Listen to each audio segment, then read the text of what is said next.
Hey everyone, welcome back to LitSync. Today, we're talking about something many English learners struggle with, How to introduce yourself in English without feeling nervous. which is perfect because I panic every single time. Same, honestly. All right, Alex, tell me about yourself.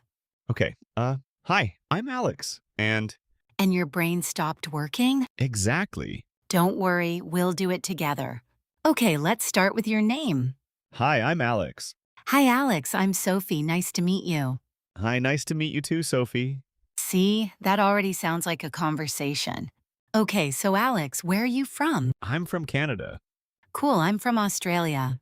I've always wanted to visit Australia. And I'd love to visit Canada someday. So, Alex, what do you do?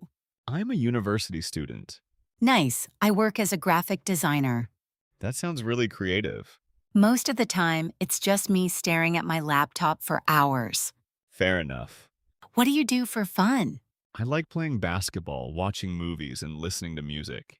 That sounds fun. I'm really into photography and coffee shops. Photography is such a cool hobby. Yeah, but I take way too many random pictures. That's literally the point of photography. Okay, Alex, now try saying everything together naturally. All right. Hi, I'm Alex. I'm from Canada and I'm a university student.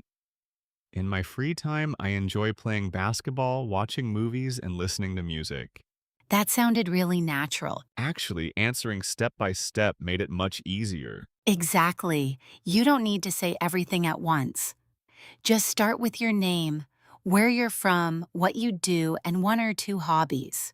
And suddenly, introducing yourself feels much less scary. That's it for today. Try making your own introduction using this simple pattern. Thanks for listening and see you next time.